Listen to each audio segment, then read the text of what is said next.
The river was still dark when the first whistle cut through the fog. Its scream rolled across the town, bouncing off brick and tin, until it reached every small house with a hungry mouth inside. The fog moved like breath over the water, heavy and wet, and from within it came the shuffle of boots. They were always boots. Men's boots, women's boots, children's boots, trying to keep pace with the sound of work. The cobblestones gleamed faintly, slick with dew and oil. Overhead, a gray sky pressed down like it wanted to crush the town back into the earth, and from that gray came 3 boys, walking side by side. Eddie Taylor walked first, tall and broad for 15, with the kind of shoulders that come early to boys who never had time to be children. His jaw was sharp, his eyes narrow from squinting into factory dust, his hands scarred with thin cuts that never truly healed. Behind him, Tommy, his brother, was smaller by 4 years but carried the same weight in his steps. His hair stuck up in every direction, his cheeks hollowed by winter and hunger. And trailing them both was Nico Pacheco, their neighbor and partner in survival, 12 years old, quick-footed, quick to laugh when laughter was possible, but not this morning. The 3 walked silently, each holding a dented lunch pail swinging from a wire handle, the metal clinking in rhythm with the town's heartbeat. Ahead of them rose the factory, red brick stretching 5 stories high, its windows gray with soot, its chimneys vomiting smoke before the sun had even broken the horizon. Providence Textile Company, though no one ever called it that. To the people who worked there, it was simply the mill. Tommy clutched the edge of his coat, the fabric too big for him, the sleeves folded twice and still hanging past his wrists. On the chest pocket, pinned by a rusty clasp, was a brass badge. Its numbers were faded, but still legible. 236. The badge caught the faint morning light and seemed to hum softly against his chest, as if it knew it didn't belong there, because it didn't. It was John's badge. John Taylor, the oldest brother, 19 years old, and already used up by the mill. John hadn't risen from bed in over a week. The cough had started as a small thing, like dust in the throat, but now it shook the walls. The doctor had called it brown lung, though in the mill they just said the air got him. The family hadn't eaten properly in 2 days,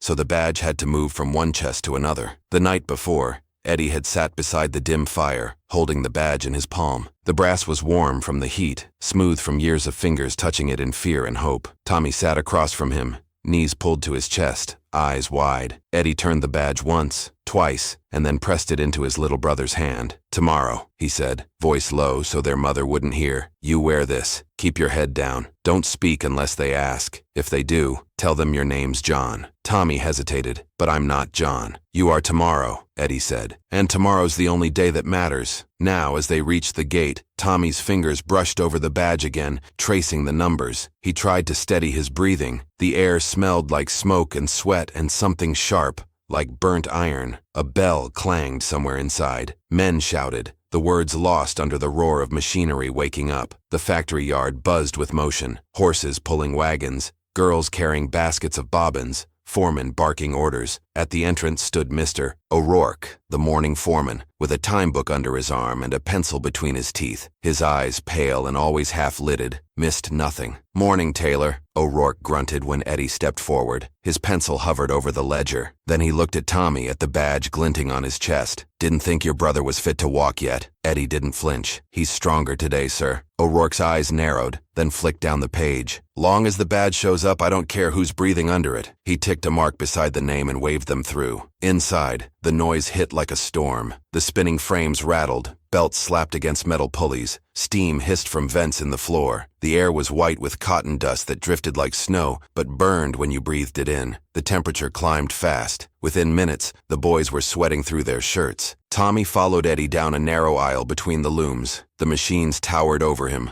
taller than men, moving faster than thought. He tried not to stare, but the hypnotic blur of the shuttles pulled at his eyes. Eddie stopped beside a row of bobbin racks. "You'll fetch," he said. "Keep the bins full. Don't touch the gears. Don't look at the overseer. If your sleeve catches, pull free or lose the arm." Tommy nodded, though his mouth had gone dry. Hours passed like minutes, or maybe minutes like hours. It was impossible to tell. The only rhythm that mattered was the machine's pulse. When the whistle blew for lunch, Tommy's ears rang from the sudden silence. The workers poured into the yard, coughing and stretching, faces gray with dust. The sky above was the color of ash. Eddie led them to a low wall near the fence where they could sit. Tommy opened his lunch pail. Inside were 2 slices of bread, a bit of fat scraped from the bottom of a jar, and an apple that had gone soft on one side. He tore the bread in half and passed a piece to Nico. None of them spoke. Across the yard, a man stood near the brick wall. He was clean.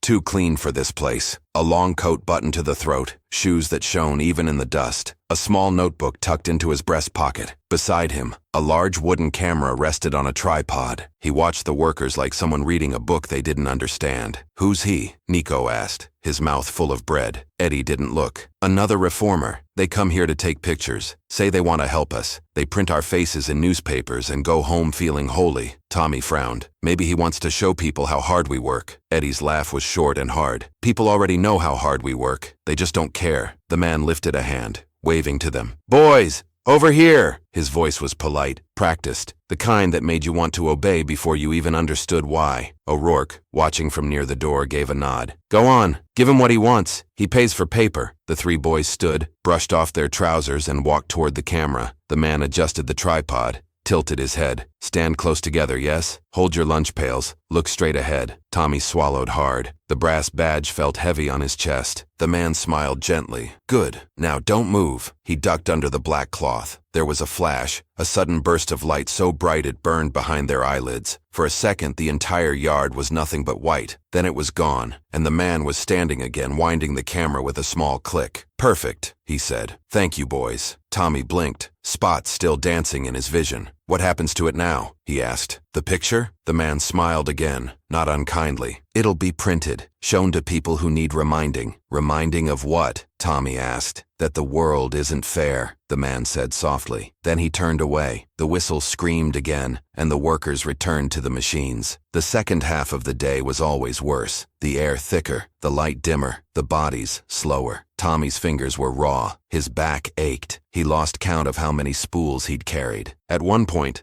the sleeve of his shirt brushed against a spinning belt and tore open, leaving a thin red line across his arm. He hissed in pain, but Eddie was there instantly, ripping a strip of cloth from his own shirt to wrap it. "Don't let them see," he whispered. "Blood's a reason to send you home. No pay." Tommy nodded, his jaw clenched. By the time the final whistle blew, the sun had already sunk behind the smokestacks. The workers shuffled out like ghosts, their faces blank, their steps slow. The boys crossed the yard, the same way they'd come that morning. But now the air felt heavier, colder. The river mist had returned, curling around the factory walls like something alive. Their home was 2 streets away, a narrow wooden house leaning toward the road as if tired of standing. Inside, the smell of boiled potatoes filled the air. Their mother sat by the stove, hands folded in her lap, eyes on the fire. John lay on a cot by the wall, a gray blanket pulled to his chin, the sound of his breathing shallow and rough. When the boys entered, she looked up, her gaze falling immediately on Tommy's chest. The brass badge gleamed faintly in the lamplight. "You wore it," she said. Her voice was neither proud nor angry, just tired. Tommy nodded. Eddie set his lunch pail on the table. "It worked," he said. O'Rourke didn't question. She sighed. "He doesn't question so long as the machines run." Tommy reached up, unpinned the badge, and placed it beside the pail. It left a faint imprint on his shirt, a small oval shadow over his heart. For a moment, no one spoke. Then John coughed, the sound breaking the stillness. "They take a picture today?" he rasped. Eddie blinked. "How'd you know?" "The reformers always do. Makes them feel like saviors." Their mother stirred the pot. "Eat," she said quietly, "then sleep. Tomorrow will sound the same." Later, after the others had gone to bed, Tommy sat by the window. The night outside was dark and endless, the kind of darkness that swallowed sound. Across the river,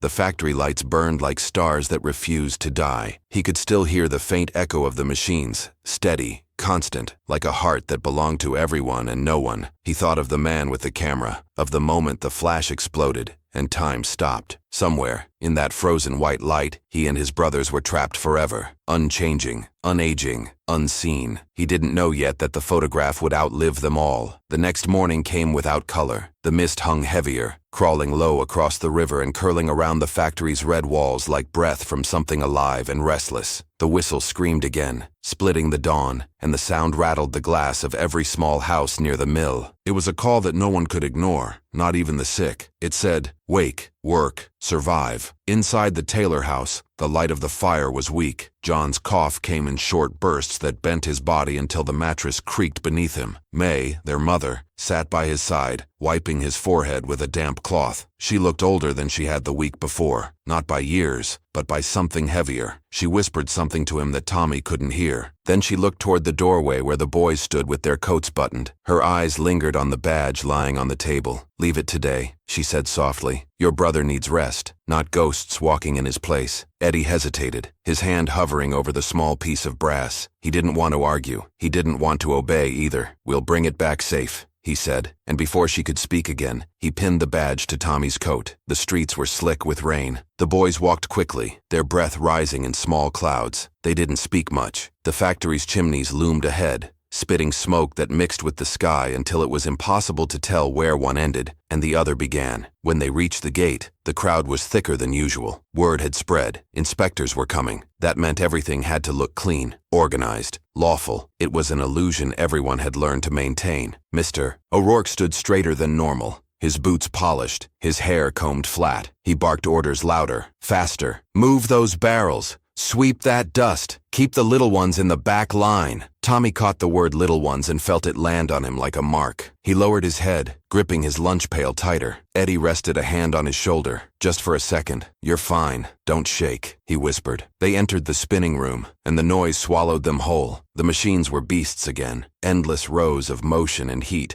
iron lungs that never stopped breathing. The floor vibrated beneath their feet. The smell of oil was thick enough to taste. By mid-morning, the inspectors had arrived. Two men in clean coats walked slowly between the aisles, notebooks in hand, nodding as if the workers were part of some strange museum exhibit. The photographer from the day before was with them. His name, they learned, was Mr. Bennett. He moved carefully, his eyes studying the workers with quiet intensity, as if searching for something specific he hadn't captured yet. Eddie noticed him first. The camera hung from his shoulder, smaller this time, and his expression was thoughtful. When his gaze found the Taylor brothers, he paused. He seemed to recognize the badge. At lunch, when the whistle blew, Bennett approached them again. "You're the boys from yesterday," he said. "The brothers with the badge." Tommy froze. Eddie didn't answer. Bennett crouched to meet Tommy's eyes. "That badge," he said softly, "doesn't belong to you, does it?" Tommy's breath caught. He looked to Eddie for help, but Eddie's face was unreadable. Bennett waited, patient, his tone more curious than accusing. Finally, Tommy shook his head. "It's my brother's," he whispered. Bennett nodded slowly, almost like a man who'd been expecting that answer. "And your brother? He's sick," Eddie said. "He can't come anymore." Bennett's gaze softened. He looked around the yard,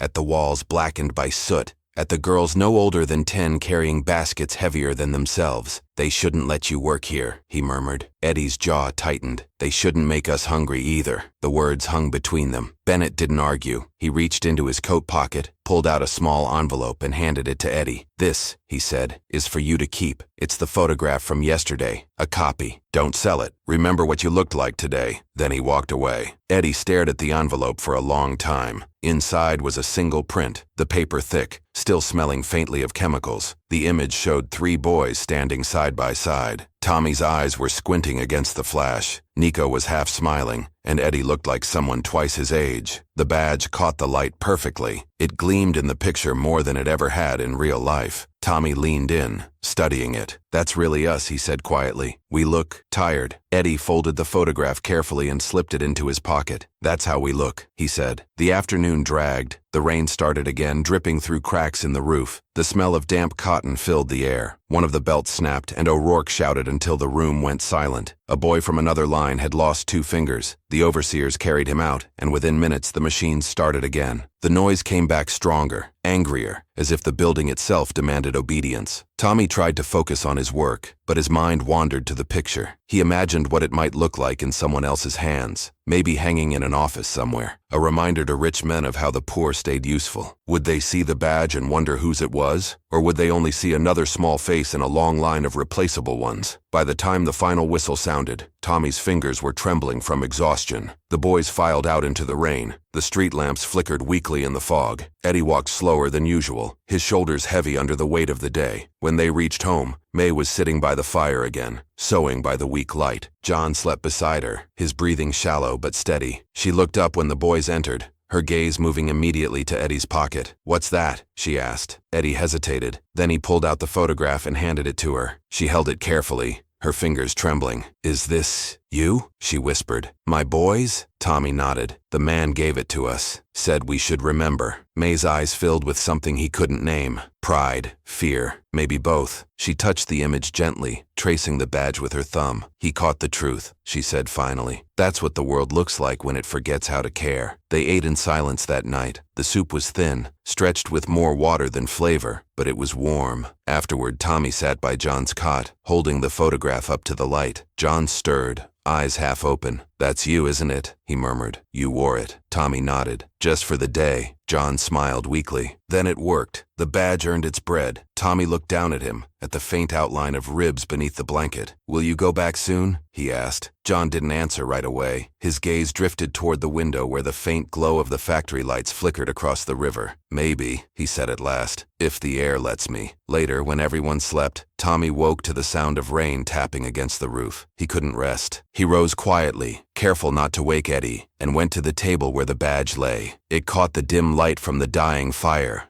dull and cold. He picked it up, turned it over in his hands. The back was scratched, the metal thin from years of use. It smelled faintly of oil and sweat, the scent of everything his family's life was built on. He thought about Mr. Bennett's words. "Remember what you looked like today." What did that mean? Did it mean remember being small, tired, scared, or remember the moment someone saw them, truly saw them, for the first time? He placed the badge back on the table and stared at it until the fire went out. The next day, the factory bell rang again. Eddie was already dressed, buttoning his coat. "You're staying," he said. "Mother's orders." Tommy frowned. "But I can still work." Eddie shook his head. "You'll rest today. I'll take the badge." Tommy hesitated, then nodded. He watched his brother leave, the door closing softly behind him. The house felt strange without the sound of both of them preparing for the day. He sat by the window, watching the fog roll over the river. The world outside looked the same, gray, endless, full of noise he couldn't hear from here. But inside it was quiet, almost peaceful. Hours passed. The rain stopped. May went out to buy bread, leaving Tommy alone with John. The older boy stirred, his eyes opening slowly. "Where's Eddie?" he asked. "Working," Tommy said. "He took your badge." John smiled faintly. "Good. He knows how to keep it safe." But by evening, when the whistle blew again, Eddie didn't come home.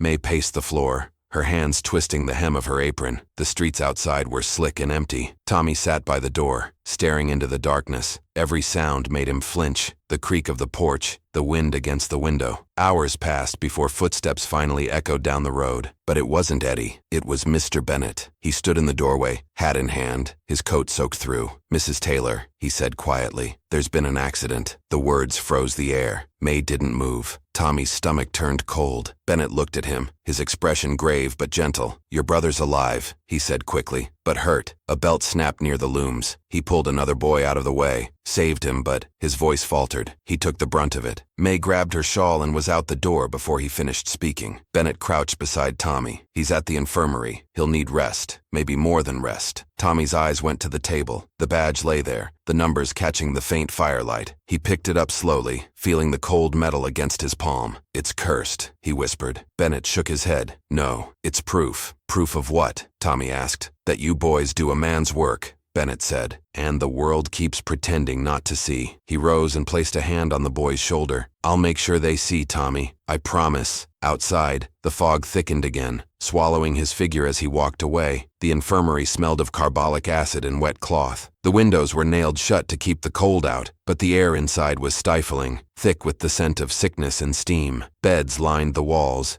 each one holding a shape that barely moved. When May entered, her skirt brushed against the floor, whispering through the silence. She had walked 2 miles in the rain to get there, her shoes soaked through, her hands trembling not from cold, but from fear. Eddie lay on a cot near the far corner. His arm was bound in a sling, his face pale beneath a layer of grime. A deep cut ran from his temple to his jaw, the kind that would scar if it healed at all. When he opened his eyes, the first thing he saw was his mother standing beside him, and behind her, Tommy, clutching his hat like he wasn't sure he was allowed to be there. "Hey, little man," Eddie whispered, his voice hoarse. "You look like you saw a ghost." Tommy didn't answer. He moved closer, his gaze fixed on the bandage. "Does it hurt?" "Only when I breathe," Eddie said with a faint grin, though it faded almost instantly. "But I'll live." The doctor, a thin man with ink-stained fingers, approached. "You're lucky," he said to May. "If the belt had struck an inch lower, it would have taken his head clean off." May swallowed hard. "Can he work again?" The doctor hesitated, eyes dropping to the floor. "Not for a while," he said carefully. "Maybe never with the looms. His arm won't hold weight for months." May's shoulders sagged. She nodded, but said nothing. There wasn't anything to say. That night,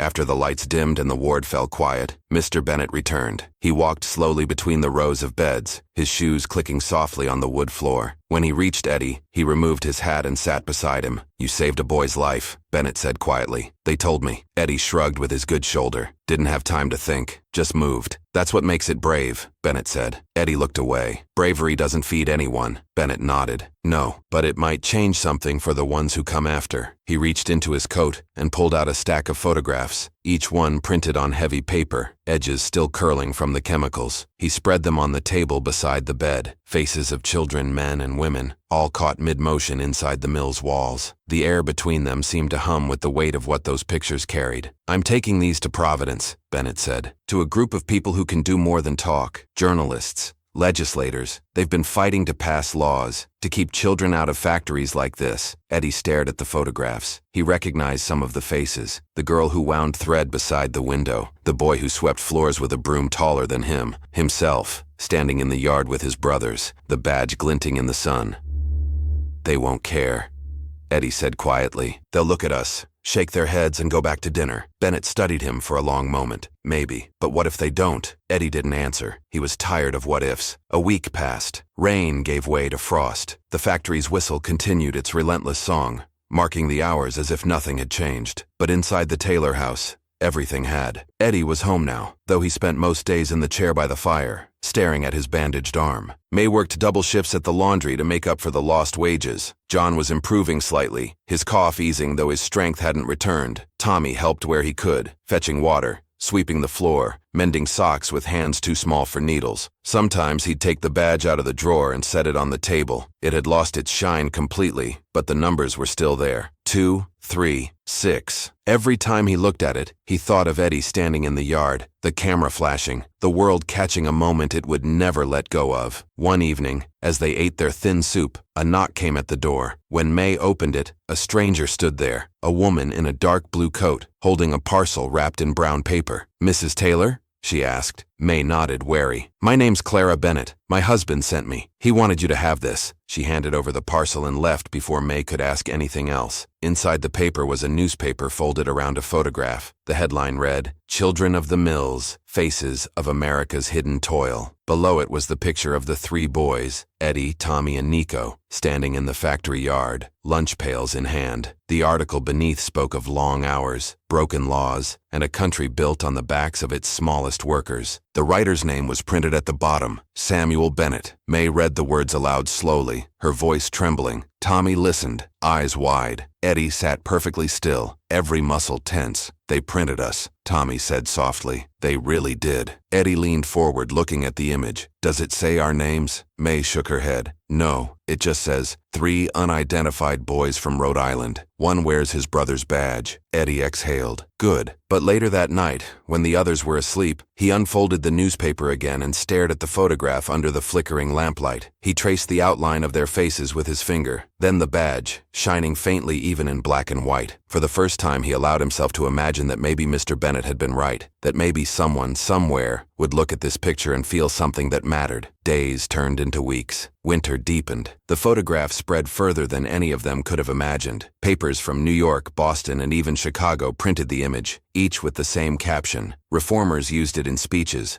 Churches pinned it to their doors. The picture had become a symbol of work, of innocence, of a country's conscience stirred awake. One morning, a letter arrived. The envelope was thick, addressed in careful handwriting. Inside was a short note and a crisp $5 bill, more money than they had seen in months. The letter read, "Mrs. Taylor, your son's courage has reached farther than you know. Enclosed is a small token from those moved by their story. Please accept it with gratitude and know that change is coming." It was signed simply, "A friend in Boston." May read it twice before handing it to Eddie. He stared at the paper, the bill trembling in his hand. $5, he whispered. "That's more than a week's pay." May folded the letter and tucked it into the Bible on the mantel. "We'll keep it there," she said, as proof. That evening, as the sun set behind the smokestacks, Tommy went down to the riverbank. The ice had started to form along the edges, thin and fragile. He sat on the rocks and looked across at the factory. Its windows glowed like hundreds of small fires, and the constant hum of machines drifted faintly through the mist. He wondered if the people inside had seen the picture. He wondered if they knew the world outside was finally looking back. Behind him, footsteps crunched on the frost. Eddie sat down beside him, wrapping his good arm around his knees. "What are you thinking about?" he asked. Tommy shrugged. "Do you think it'll really change anything?" Eddie was quiet for a long time. "Maybe not for us," he said finally, "but maybe for someone else. Maybe that's enough." They sat there until the lamps on the far shore flickered out, one by one, until the river was just a ribbon of shadow. When they finally stood to leave, Tommy looked up at his brother and said, "You still have the badge?" Eddie smiled faintly. "Always." He pulled it from his coat pocket, the metal cool against his palm. "It's not just a badge anymore," he said. "It's a promise." The wind shifted then, carrying the faint sound of the whistle through the night, distant, lonely, but softer somehow. It no longer felt like a command. It felt like memory. Spring came slowly that year, dragging itself across Rhode Island like an old man learning to walk again. The river thawed,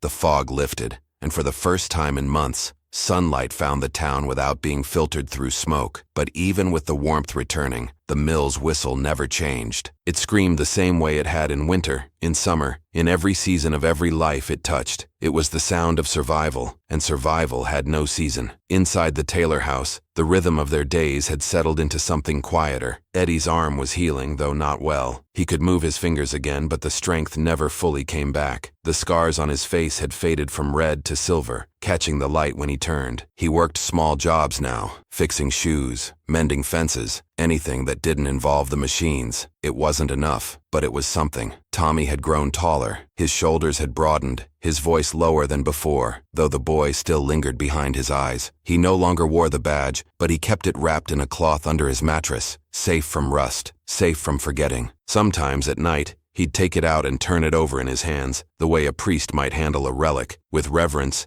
fear, and something that felt like faith. May worked more than ever, her hands always red from soap and water, her eyes always tired but alert. She had begun attending church again, though not for salvation. She went because it was quiet there, because no one asked her to scrub anything. John's cough came and went like a tide. He was stronger, but he never returned to the mill. The air still stole his breath too easily. Instead, he helped with repairs around town, small things, patching roofs, painting fences, fixing shutters for people who could pay a few coins, or a loaf of bread. His body might have been weak, but his hands were steady. Then, one afternoon in May, a letter arrived addressed simply to the Taylor family, Rhode Island. The paper was thick, the handwriting careful. May opened it at the table while the boys watched. Inside was another envelope, smaller, and a single line of text, "For the photograph that woke a nation." Inside the smaller envelope was a clipping from a Boston newspaper. The headline read, "Child Labor Act Passes in Congress, Inspired by the Three Boys of Rhode Island." May read it 3 times, not fully understanding the words. Eddie took it next, his brow furrowed as he read aloud the lines beneath. The law forbade children under 14 from working in factories, set limits on hours, and required schooling. It mentioned Mr. Bennett by name, his photographs credited as "Instruments of Truth." The Rhode Island image, their image, had been printed once again beside the story. Tommy stared at it for a long moment. He didn't know how to feel. Pride and sorrow sat side by side inside his chest. "So, we did it?" he asked quietly. "We stopped it?" Eddie folded the paper carefully. "Maybe not everywhere," he said, "but somewhere." That night the Taylor house was quiet. The fire burned low, the walls whispering with the sounds of settling wood. Tommy couldn't sleep. He rose barefoot and went outside. The air smelled of grass and river water.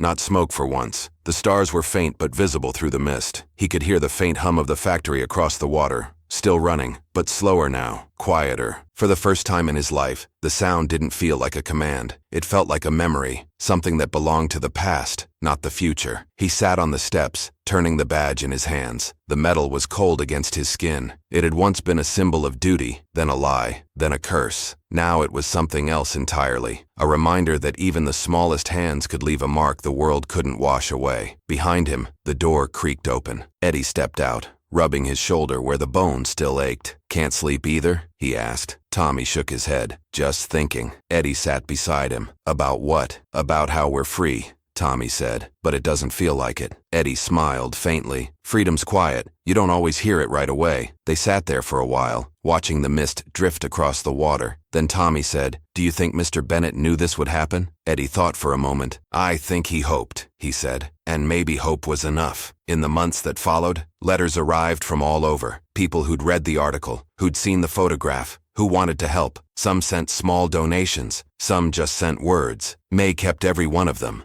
folded neatly in a box beneath her bed. She said it was important to remember that strangers could still care. Mr. Bennett came once more, in late summer. His hair had grayed, and he walked with a slight limp. He carried a satchel full of papers, and when he entered the Taylor house, his eyes went straight to the wall where May had hung the photograph in a simple wooden frame. "It's strange," he said softly. "I've taken hundreds of photographs since this one, but none of them followed me like it did." Eddie shook his hand. "You changed more than you know." Bennett smiled, though it was tinged with sadness. "I didn't change it alone." He sat with them for an hour, telling them about the new laws, about other families whose stories were now being told, about how reformers had used their image to push for justice. "Your faces," he said, "became the voice for children who never had one." When he left, he placed something on the table, a small wooden box. Inside was the original glass plate from the camera, cleaned and sealed in a frame. The image was reversed, ghostly, but clear. "It belongs to you," he said. "The first copy was mine. The last should be yours." May pressed her hand over her heart. "Thank you," she whispered. Years passed. The mills changed slowly, then all at once. Machines grew safer, schools filled with children who would have been workers. The Taylors moved to a small house closer to town. Eddie married, his arm still weak but strong enough to hold a child. Tommy grew into a quiet man who worked with wood, carving, shaping,